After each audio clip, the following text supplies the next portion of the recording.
எல்லாருக்கும் வணக்கம். நான் உங்கள் கீகி தமிழா. இந்த வீடியோவில் பார்த்தீங்கன்னா நம்ம வந்து சாம்சங் கேலக்ஸி M20யோட ஃபுல் ரிவ்யூ தான் பார்க்க போகிறோம். ஸோ நம்ம ஏற்கனவே பார்த்தீங்கன்னா M20 வந்து அன்பாக்ஸ் எல்லாமே பண்ணிட்டோம். ஸோ நீங்கள் அந்த வீடியோஸ்லாம் பார்க்கலன்னா இங்கே வந்து பாருங்கள். நாங்கள் வந்து ரெட்மி நோட் 7ஓட கம்பேர்லாம் பண்ணியிருக்கோம். ஸோ அந்த வீடியோஸ் எதுவுமே பார்க்கலன்னா வந்து எல்லாத்துக்கும் இங்கே காசு தர நீங்கள் வந்து அந்த வீடியோஸ் எல்லாமே வந்து பார்த்துட்டு இந்த வீடியோ வந்து நீங்கள் கண்டினியூ பண்ணலாம். ஸோ இப்போ வந்து நம்ம ஃபுல் ரிவ்யூ ஆரம்பிக்கலாம். நம்ம எப்பயும் போல் பில்டே ஆரம்பிக்கலாம். ஸோ இந்த ஃபோனோட பில்ட் அப்படின்னு பார்த்தீங்கன்னா நமக்கு வந்து ஒரு பாலிகார்பனேட் பேக் வந்து கொடுத்துருக்காங்க. அதான் நீங்கள் வந்து Asus Zenfone Max Pro M2லையும் பார்த்துருப்பீங்க. அப்புறம் பார்த்தீங்கன்னா ரியல்மிலையும் பார்த்துருப்பீங்க. ஸோ பின்னாடி வந்து கிளாஸ் மாதிரி பார்க்க கிளாஸ் மாதிரி இருக்கும். ஆனால் பார்த்தீங்கன்னா இது வந்து ஒரு பிளாஸ்டிக் பேக் தான். ஸோ இந்த பில் குவாலிட்டி எப்படி இருக்குது அப்படின்னு கேட்டிங்கன்னா ஃபோனோட பில் குவாலிட்டி வந்து பார்க்குறதுக்கு வந்து அற்புதமாக இருக்குது. ஒரு டிப்பிக்கல் ஒரு சாம்சங் ஃபோன் மாதிரியே நமக்கு வந்து ஃபீல் கொடுக்குது. ஸோ பார்க்க நல்லா இருந்தால் மட்டும் போதும், நமக்கு பிடிச்ச போது கூட நல்ல ஒரு ஃபீல் கொடுக்கணும் அப்படின்னு சொல்லணும். ஸோ நமக்கு Asus Zenfone Max Pro M2ல பார்த்தீங்கன்னா நமக்கு வந்து பார்க்கவும் நல்லா இருந்துச்சு. பிடிக்கும்போது பார்த்தீங்கன்னா அந்த பிளாஸ்டிக் வந்து நல்லா கொஞ்சம் ப்ரீமியமாக தான் இருந்துச்சு. ஆனால் இந்த ஃபோன் வந்து பார்த்தீங்கன்னா நமக்கு வந்து பார்க்கவும் நல்லா இருந்துச்சு. ஆனால் பிடிக்கும்போது பார்த்தீங்கன்னா கண்டிப்பாக ஒரு சீப் ஃபீலிங் வந்து நமக்கு வருது. கண்டிப்பாக சாம்சங் அப்படின்னு பார்த்தீங்கன்னா நமக்கு வந்து இங்கே வந்து கொஞ்சம் காஸ்ட் கட்டிங் பண்ணியிருக்காங்க அப்படின்னு தான் சொல்லணும். ஸோ பேட் பில் குவாலிட்டி அப்படின்னு சொல்ல கண்டிப்பாக பார்க்க ரொம்ப ரொம்ப நல்லா இருக்கு. ஆனால் பிடிக்கும்போது வந்து அந்த சீப் ஃபீலிங் வந்து நமக்கு கண்டிப்பாக தெரியுது. இது மட்டும் பார்த்தீங்கன்னா இப்போ வந்து எல்லா ஃபோன் மேனுஃபேக்சர்ஸ் நமக்கு வந்து கேஸ் வந்து பண்டில் பண்ணுறாங்க. ஆனால் சாம்சங் வந்து நமக்கு ஒரு கேஸ் கூட பண்டில் பண்ணல. ஸோ கேஸ் பண்டில் பண்ணால் ரொம்ப நல்லா இருந்திருக்கும். ஆனால் சாம்சங் வந்து அது பண்ணவே இல்லை அப்படின்னு தான் சொல்லணும். ஸோ பில் குவாலிட்டி வந்து பார்க்க நல்லா இருக்கு. ஆனால் பிடிக்கும்போது வந்து கண்டிப்பாக ஒரு சீப் ஃபீலிங் வந்து நமக்கு வருது.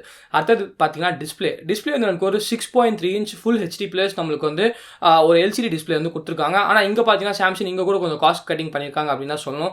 நம்மளுக்கு வந்து இந்த பிரைஸ் ரேஞ்சில் எல்லாரும் யூஸ் பண்ணுறது வந்து IPS LCD டிஸ்பிளே தான் யூஸ் பண்ணுவாங்க. ஆனால் இவங்க பார்த்தீங்கன்னா TFT டிஸ்பிளே வந்து யூஸ் பண்ணியிருக்காங்க. ஸோ டிஸ்பிளே வந்து நார்மலாக நீங்கள் பார்க்கும்போது வந்து கண்டிப்பாக நல்லா தான் இருக்குது. உங்களுக்கு எந்த பிரச்சனையும் தெரியல. ஆனால் நீங்கள் வந்து சன்லைட்லலாம் போனீங்கன்னா கூட உங்களுக்கு வந்து எந்த பிரச்சனையும் தெரியல.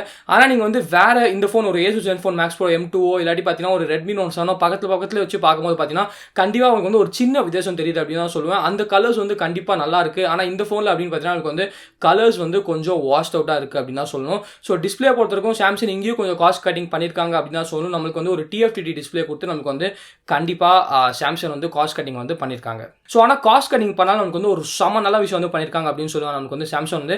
ஏன்னா நமக்கு வந்து DRM சர்டிஃபிகேஷனில் L1 சர்டிஃபிகேஷன் வந்து கொடுத்துருக்காங்க. ஸோ நீங்கள் வந்து நெட்ஃப்ளிக்ஸ் ப்ளே பண்ணாலும் இல்லாட்டி அமேசான் பிரைம் ப்ளே பண்ணாலும் உங்களுக்கு வந்து ஒரு ஃபுல் ஹெச்டியில் வந்து ப்ளே ஆகும். ஸோ கண்டிப்பாக சாம்சங் வந்து ஒரு பெரிய thumbs up. So cost cutting பண்ணியிருந்தாலும் நமக்கு வந்து இதில் வந்து கண்டிப்பாக நல்ல விஷயம் இருக்காங்க. L1 சர்டிஃபிகேஷன் வந்து நமக்கு கண்டிப்பாக வந்து கொடுத்துருக்காங்க. அப்புறம் பார்த்தீங்கன்னா ஃபிங்கர் சென்சார். ஸோ சாம்சங் M10ல பார்த்தீங்கன்னா நமக்கு வந்து ஃபிங்கர் சென்சார் வந்து தரல. ஆனால் சாம்சங் M20ல வந்து சாம்சங் வந்து ஃபிங்கர் சென்சார் வந்து கொடுத்துருக்காங்க. ஸோ பேக்ல நமக்கு வந்து ஃபிங்கர் சென்சார் இருக்கு. ஃபிங்கர் சென்சார் பார்த்தீங்கன்னா நமக்கு வந்து ஃபாஸ்ட்டாக தான் இருக்கு. எந்த விதமான பிரச்சனையும் எனக்கு வந்து ஃபிங்கர் சென்சார்ல இல்லை அப்படின்னு தான் சொல்லணும். ஸோ ஃபிங்கர் சென்சார்னா 15,000 rupeesல one of the fastest finger sensor அப்படின்னு கேட்டீங்கன்னா கண்டிப்பாக இல்லை அப்படின்னு தான் சொல்லுவேன். ஆனால் நமக்கு வந்து கண்டிப்பாக ஃபாஸ்ட்டாக தான் இருக்கு. எந்த பிரச்சனையும் நமக்கு வந்து ஃபிங்கர் சென்சார்ல வந்து இல்லவே இல்லை அப்படின்னு தான் சொல்லுவேன். ஸோ அடுத்தது பார்த்தீங்கன்னா நமக்கு வந்து ஸ்பீக்கர் அண்ட் ஹெட்ஃபோன் ஜாக். ஸ்பீக்கரை பொறுத்தவரை நமக்கு வந்து எந்த பிரச்சனையும் இல்லை. மேற்கொண்டு பார்த்தீங்கன்னா நமக்கு வந்து ஸ்பீக்கரில் வந்து டால்பி அட்மோஸ் சப்போர்ட் வந்து கொடுத்துருக்காங்க. ஸோ இந்த பிரைஸ் ரேஞ்சில் இது வரைக்கும் யாரும் டால்பி அட்மோஸ் சப்போர்ட் வந்து கொடுக்குறது இல்லை. ஸோ கண்டிப்பாக சாம்சங் வந்து ஒரு பெரிய தம்ஸ் அப் சொல்லியே ஆகணும். அது பார்த்தீங்கன்னா ஹெட்ஃபோன் ஜாக். ஸோ ஹெட்ஃபோன் ஜாக்கை பொறுத்தவரைக்கும் கூட பார்த்தீங்கன்னா நமக்கு வந்து எந்த இஷ்யூ இல்லை. ஹெட்ஃபோன் ஜாக் கூட நமக்கு வந்து கிறிஸ்டல் கிளியராக இருக்குது. ஸோ கண்டிப்பாக சாம்சங் வந்து ஒரு பெரிய thumbs up. So headphone jack அப்புறம் ஸ்பீக்கரில் பார்த்தீங்கன்னா நமக்கு வந்து சுத்தமாக எந்த விதமான ஒரு கம்ப்ளைண்ட்டும் இல்லை. அப்புறம் பார்த்தீங்கன்னா வைஃபை. ஸோ வைஃபை வந்து ஒரு இஷ்யூ இருக்குது. நீங்கள் வந்து கண்டிப்பாக தெரிஞ்சுக்கணும். இந்த இஷ்யூ வந்து எல்லாரையும் பாதிக்காது. ஆனால் என்ன மாதிரி சில ஆட்கள் மட்டும் கண்டிப்பாக பாதிக்கும் அப்படின்னு சொன்னால் நமக்கு பொதுவாக பார்த்தீங்கன்னா 2.4 GHz 5 GHz வைஃபை அப்படின்னு சொல்லி ரெண்டு இருக்கும். ஸோ எல்லா ஃபோன்லையும் பார்த்தீங்கன்னா 2.4 GHz சப்போர்ட் கொடுப்பாங்க, 5 GHz சப்போர்ட் கொடுப்பாங்க. ஆனால் இந்த ஃபோனில் பார்த்தீங்கன்னா அவங்க வந்து 5 GHz சப்போர்ட் வந்து கொடுக்கல. வெறும் 2.4 GHz வைஃபை சப்போர்ட் மட்டும் தான் கொடுத்துருக்காங்க. ஸோ நார்மலாக நம்ம யூஸ் பண்ணுறது எல்லாமே பார்த்தீங்கன்னா 2.4 GHz வைஃபை தான். ஆனால் சில பேர் மட்டும் 5 GHz யூஸ் பண்ணுவோம். ஏன்னா ஸ்பீடு வந்து நமக்கு அதிகமாக இருக்கும். ஸோ அந்த மாதிரி ஆட்கள்லாம் இந்த ஃபோன் வந்து வாங்கினா அவங்களால வந்து 5 GHz சப்போர்ட் வந்து யூஸ் பண்ண முடியாது அப்படின்னு தான் சொல்லணும். ஸோ இதே பிரச்சனை பார்த்தீங்கன்னா நமக்கு வந்து Asus Zenfone Max Pro M2 இருந்துச்சு. அவங்களுக்கு வந்து 5 GHz சப்போர்ட் வந்து கொடுக்கல. அதே சமயத்தில் இவங்க கூட பார்த்தீங்கன்னா வந்து 5 GHz சப்போர்ட் வந்து கொடுக்கவே இல்லை அப்படின்னு தான் சொல்லணும். அப்புறம் பார்த்தீங்கன்னா நமக்கு வந்து ஃபோனுக்கு வந்து USB Type-C கொடுத்துருக்காங்க. ஸோ கண்டிப்பாக ஒரு பெரிய தம்ஸ் அப் USB Type-C வந்து கொடுத்ததில்ல. ஸோ நிறைய பேர் கேட்பீங்க USB Type-Cனால என்ன லாபம் அப்படின்னு கேட்டிங்கன்னா சார்ஜிங் வந்து கொஞ்சம் ஃபாஸ்ட்டாகும். ரிவர்சிபிள் சார்ஜிங் வந்து நீங்கள் பண்ணிக்கலாம். அதே சமயத்தில் பார்த்தீங்கன்னா ட்ரான்ஸ்ஃபர் ஸ்பீட்ஸ் கூட பார்த்தீங்கன்னா வந்து கொஞ்சம் அதிகமாக தான் இருக்கும். கண்டிப்பாக மைக்ரோ USBயோட கம்பேர் பண்ணால் கண்டிப்பாக USB Type-C வந்து அதிகமாக தான் இருக்கும்.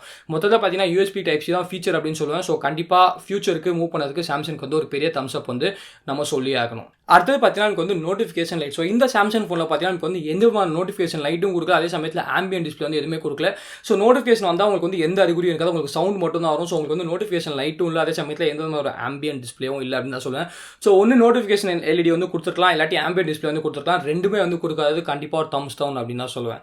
அடுத்தது பார்த்தீங்கன்னா கால் குவாலிட்டி, அப்புறம் பார்த்தீங்கன்னா எனக்கு வந்து ஸ்டோரேஜ். ஸோ கால் குவாலிட்டியை பொறுத்தவரைக்கும் பார்த்தீங்கன்னா எனக்கு வந்து எந்த பிரச்சனையும் இல்லை. கால் குவாலிட்டி வந்து ரொம்ப சூப்பராக இருக்கு. நான் வந்து டெஸ்ட் பண்ணிட்டேன்.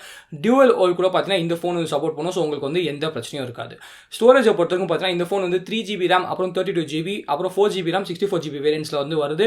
ஸோ நீங்கள் வந்து 3GB RAM வேரியன்ட் வாங்கினா உங்களுக்கு வந்து 32GB ஸ்டோரேஜ் தான் வரும். 4GB RAM வாங்கினா 64GB ஸ்டோரேஜ் தான் வரும். ஆனால் ஸ்டோரேஜ் வந்து உங்களுக்கு வந்து கண்டிப்பாக பிரச்சனையாக இருக்காது. ஏன்னா இதில் வந்து உங்களுக்கு ட்ரிபிள் ஸ்லாட் வந்து கொடுத்துருக்காங்க. ஸோ நீங்கள் வந்து 2 நானோஸும் அப்புறம் ஒரு மைக்ரோ SD கார்டு வந்து போட்டுக்கலாம். ஸோ நீங்கள் வந்து மைக்ரோ SD கார்டு எவ்வளோ மெமரி வேணாலும் நீங்கள் வந்து எக்ஸ்டெண்ட் பண்ணிக்கலாம். ஸோ உங்களுக்கு வந்து ஸ்டோரேஜ் வந்து கண்டிப்பாக ஒரு பிரச்சனையாக இருக்காது. ஸோ ட்ரிபிள் ஸ்லாட் கொடுத்ததுக்கு கண்டிப்பாக சாம்சங் வந்து ஒரு பெரிய தம்ஸ் அப் சொல்லி ஆகணும். அடுத்தது பார்த்தீங்கன்னா RAM management and performance. So இந்த ஃபோனுக்கு பார்த்தீங்கன்னா ஒரு Exynos 7904 ப்ராசஸர் வந்து கொடுத்துருக்காங்க. ஸோ ரேம் மேனேஜ்மெண்ட்டை பொறுத்தவரைக்கும் நான் யூஸ் பண்ண பார்த்தீங்கன்னா 4GB RAM 64GB தான் யூஸ் பண்ணேன். ஸோ ரேம் மேனேஜ்மெண்ட் இருக்கும் நமக்கு வந்து எந்த இஷ்யூவும் இல்லை. ஸோ கண்டிப்பாக ரேம் மேனேஜ்மெண்ட்டுக்கு ஒரு பெரிய தம்ஸ் அப். பர்ஃபார்மன்ஸ் அப்படின்னு கேட்டிங்கன்னா ஃபோன் வந்து கண்டிப்பாக டே டு டே டாஸ்க் வந்து பர்ஃபார்ம் பண்ணும்போது ரொம்ப நல்லா தான் இருந்துச்சு. ஆனால் இந்த சிப் வந்து பார்த்தீங்கன்னா ரொம்ப பவர்ஃபுல்லான ஒரு சிப் இல்லை அப்படின்னு தான் சொல்லலாம். இந்த சிப் வந்து ஒரு Snapdragon 630 to 636 ஈக்குவலாக தான் இருக்கும். மோஸ்ட் வழி பார்த்தீங்கன்னா உங்களுக்கு வந்து Redmi Note 5 Pro வேணா ஈக்குவலாக இருக்கும் அப்படின்னு சொல்லலாம். ஸோ Note 5 Pro கூட ஈக்குவலாக இருக்காது. Note 5 Pro இன்னும் கொஞ்சம் கம்மியாக தான் இருக்கும் அப்படின்னு சொல்லுவேன். ஸோ இந்த சிப்பு கொடுத்ததில் எந்த தப்பும் நான் சொல்லலை. ஆனால் இப்போ வந்து இந்த சிப் வந்து வேஸ்ட் அப்படின்னு தான் சொல்லுவேன். ஏன்னா இப்போ பார்த்தீங்கன்னா Asus Zenfone Max Pro M2ல Realmeல அப்புறம் பார்த்தீங்கன்னா Redmi Note 7 கூட Snapdragon 660 கொடுக்குறாங்க. ஸோ அதுக்கெல்லாம் கம்பேர் பண்ணும்போது இந்த சிப் வந்து ரொம்ப கிட்ட கூட வராது அப்படின்னு தான் சொல்லுவேன். அதே சமயத்தில் Honor Play கூட பார்த்தீங்கன்னா அதில் வந்து நமக்கு அந்த ஃப்ளாக்ஷிப் கிரண் சிப் இருக்குது. ஸோ அந்த சிப்புக்கு இதெல்லாம் கம்பேர் பண்ணிங்கன்னா ஏனி வச்சா கூட எட்டாது அப்படின்னு தான் சொல்லுவேன். ஸோ கண்டிப்பாக ஒரு நல்ல சிப் தான். ஆனால் பர்ஃபார்மன்ஸ் நல்லா தான் இருக்குது. ஆனால் மீதி ஃபோன்ஸில் கம்பேர் பண்ணும்போது இது வந்து கிட்ட கூட நிற்காது அப்படின்னு சொல்லி நீங்கள் வந்து தெரிஞ்சுக்கலாம். ஸோ நீங்களே பார்க்கலாம் பெஞ்ச் மார்க் ஸ்கோர்ஸ் வந்து. ஸோ இந்த ஃபோன் வந்து சத்தியமாக கிட்ட கூட நிற்காது அப்படின்னு தான் சொல்லணும். அடுத்து பார்த்தீங்கன்னா எனக்கு வந்து சாஃப்ட்வேர். ஸோ சாஃப்ட்வேர் கூட சாம்சங் வந்து கொஞ்சம் ஏமாத்திட்டாங்க அப்படின்னு தான் சொல்லுவேன். நமக்கு வந்து ஆண்ட்ராய்டு ஓரியோ வந்து கொடுத்துருப்பாங்க. நான் வந்து தப்பு சொல்லவே இல்லை. அதே சமயத்தில் பார்த்தீங்கன்னா எனக்கு வந்து ஆண்ட்ராய்டு பை வந்து கொடுத்துருக்கலாம். அவுட் ஆஃப் த பாக்ஸ் வந்து அவங்க வந்து ஆண்ட்ராய்டு ஓரியோ தான் வந்து நம்மளுக்கு கொடுத்தாங்க.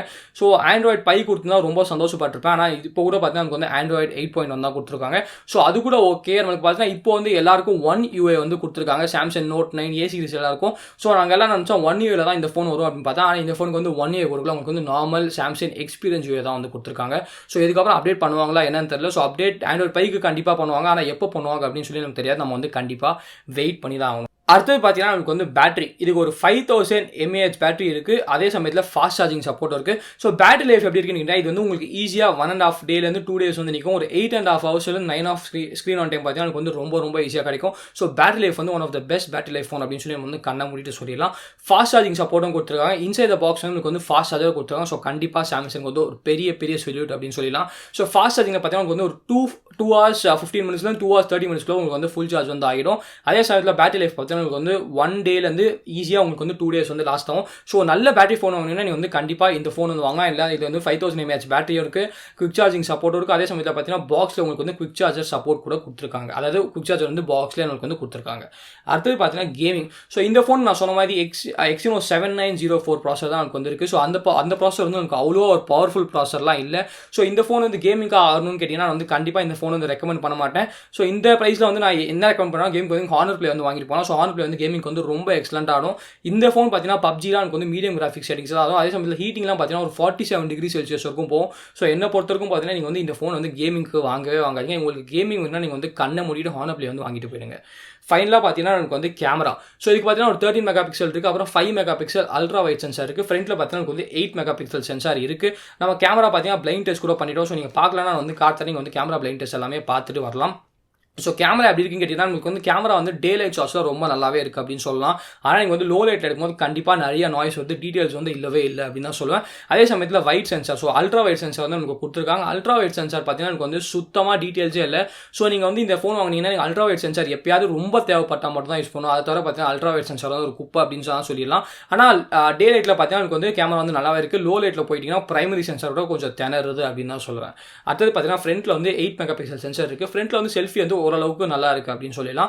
ஃபைனலாக பார்த்தீங்கன்னா வீடியோ. ஸோ வீடியோ பொறுத்தவரைக்கும் இந்த ஃபோன் வந்து ஸ்டேபிளைசேஷன் இருக்கா இல்லையானே தெரியல. ஆனால் யூஸ் பண்ணும்போது பார்த்தீங்கன்னா சுத்தமாக வீடியோ வந்து ஸ்டேபிளைஸ்டே இல்லை அப்படின்னு தான் சொல்லணும். ஸோ வீடியோ வந்து ரொம்ப ஜர்க்கியாக தான் இருக்கும். ஸோ நீங்களே பார்க்கலாம் வீடியோ சாம்பிள் வந்து வீடியோ வந்து எனக்கு வந்து ரொம்ப ஒரு ஜர்க்கியாக தான் இருக்குது அப்படின்னு தான் சொல்லுவேன். ஸோ கேமரா பொறுத்தவரைக்கும் ஒரு ஆவரேஜான கேமரா தான் கொடுத்துருக்காங்க அப்படின்னு சொல்லணும். ஃபைனலாக கேட்டிங்கன்னா இது வந்து கூகுள் கேமரா வந்து உங்களால் இன்ஸ்டால் பண்ணவே முடியாது. ஸோ இது வந்து நீங்கள் வாங்குறதுக்கு முன்னாடி கண்டிப்பாக தெரிஞ்சுக்கணும். ஸோ இந்த ஃபோனோட வேர்டு என்னன்னு பார்த்தீங்கன்னா இந்த ஃபோன் ப்ரைஸ் வந்து 11,000 rupeesக்கு 3GB RAM விற்கிறாங்க. அப்புறம் பார்த்தீங்கன்னா எனக்கு வந்து 13,000 rupeesக்கு நமக்கு இந்த 4GB RAM வந்து விற்கிறாங்க. ஸோ இந்த ஃபோன் யார் வாங்கணும் அப்படின்னு கேட்டிங்கன்னா உங்களுக்கு வந்து ஒரு சாம்சங் ஃபோன் தான் வேணும், ஒரு 5000 mAh பேட்டரி இருக்க ஃபோன் தான் வேணும் அப்படின்னு கேட்டிங்கன்னா நீங்கள் இந்த ஃபோன் வந்து வாங்கிக்கலாம். ஆனால் நீங்கள் வந்து இந்த ஃபோனுக்கு கேமிங்லாம் வாங்குவேன், அப்புறம் பார்த்தீங்கன்னா நான் வந்து ஃபோன் வந்து ரொம்ப ஹெவியாக யூஸ் பண்ணணும்னு நினச்சிங்கன்னா இந்த ஃபோன் வந்து நீங்கள் வாங்கவே வாங்காதீங்க. அதே சமயத்தில் நல்ல பில் குவாலிட்டிலாம் வேணும்னு நினச்சிங்கன்னா இந்த ஃபோன் வந்து வாங்கவே வாங்காதீங்க. ஸோ இந்த ஃபோன் யார் வாங்கணும்னா ஒன்று எனக்கு வந்து சாம்சங் ஃபோன் தான் வேணும் அப்படின்னு நினச்சிங்கன்னா நீங்கள் வாங்குங்க. அப்படி இல்லாட்டி எனக்கு வந்து ஒரு 5000 mAh பேட்டரி ஃபோன் வேணும். அதே சமயத்தில் ஃபாஸ்ட் சார்ஜிங் சப்போர்ட் இருக்குன்னா இந்த ஃபோன் வாங்க. ஏன்னா Asus ZenFone Max Pro நம்மளுக்கு வந்து 5000 mAh பேட்டரி இருக்குது. ஆனால் பார்த்தீங்கன்னா நம்மளுக்கு வந்து ஃபாஸ்ட் சார்ஜிங் சப்போர்ட்டே இல்லை அப்படின்னு நான் சொல்லுவேன். மொத்தத்தில் வந்து இது வந்து ஒரு நல்ல சாம்சங் ஃபோன் அப்படின்னு சொல்லுவேன். இல்லைன்னு சொல்ல நம்ம இவனால பார்த்தீங்கன்னா சாம்சங் ஜே சீரிஸ் வந்து ரொம்ப குப்பையாக தான் இருந்துச்சு. ஸோ கண்டிப்பாக இது ஒரு நல்ல சாம்சங் ஃபோன். ஆனால் இப்போ பார்த்தீங்கன்னா இந்த 2019 பார்த்தீங்கன்னா இது வந்து ஒரு குப்பை அப்படின்னு சொல்லிடலாம். ஏன்னா நமக்கு வந்து Asus ZenFone Max Pro M2 இருக்குது, ரியல்மி இருக்குது, அப்புறம் பார்த்தீங்கன்னா நமக்கு வந்து ஸோ ரெட்மி இருக்குது. ஸோ இதெல்லாம் நான் சொல்லும் போது கண்டிப்பாக கீழே போய் நிறைய பேர் வந்து கமெண்ட் பண்ணுவீங்க, என்னடா ரெட்மியோட கம்பேர் பண்ணுறேன், ரெட்மி வந்து ஒரு சைனீஸ் பிராண்ட் அப்படின்னு சொல்லுவீங்க, Asus வந்து ஒரு டைவான் பிராண்ட் அப்படின்னு சொல்லுவீங்க. ஸோ சாம்சங் கூட இந்தியன் பிராண்ட் இல்லை, யூஎஸ் பிராண்ட் இல்லை, அது கூட பார்த்தீங்கன்னா ஒரு கொரியன் பிராண்ட் தான். ஸோ இது நம்ம கண்டிப்பாக தெரிஞ்சுக்கணும் அப்படின்னு சொல்லி நான் நினைக்கிறேன். ஸோ நான் எந்த பிராண்டுக்கும் சப்போர்ட் பண்ணி பேசுறதில்ல, ஆனால் அதுதான் ஃபேக்ட்டுங்க. நான் வந்து எல்லா ஃபோன்ஸும் யூஸ் பண்ணி பார்த்துருக்கேன். ரெட்மி நோட் 7 நான் வந்து யூஸ் பண்ணி பார்த்துருக்கேன். ஸோ கம்பேர் பண்ணும்போது Redmi note 7, Asus ZenFone Max Pro M2, அப்புறம் பார்த்தீங்கன்னா ரியல்மியில் இது வந்து ரொம்ப பவர்ஃபுல்லான ஃபோன்ஸ் அப்படின்னு சொல்லலாம். ஸோ இந்த ஃபோன் நீங்கள் வந்து கண்டிப்பாக சாம்சங் ஃபோன் தான் வேணும்னு நினச்சிங்கன்னா இந்த ஃபோன் வந்து நீங்கள் வந்து கண்டிப்பாக வாங்கிக்கலாம். ஸோ இந்த ஃபோன் ஒரு நல்ல சாம்சங் ஃபோன், ஆனால் மீதி ஃபோன்ஸோட கம்பேர் பண்ணும்போது இது வந்து அவ்வளோவா நிற்காது அப்படின்னு தான் சொல்லணும். ஸோ இந்த வீடியோக்கு தான் வீடியோ லைக் பண்ணுங்க, பிடிக்கலாம் லைக் பண்ணுங்க, ஏதாச்சும் கேள்வி கமெண்ட் பண்ணுங்க. நான் மறக்காம நமக்கு சப்ஸ்கிரைப் பண்ணிருங்க. மகிழ்ச்சி.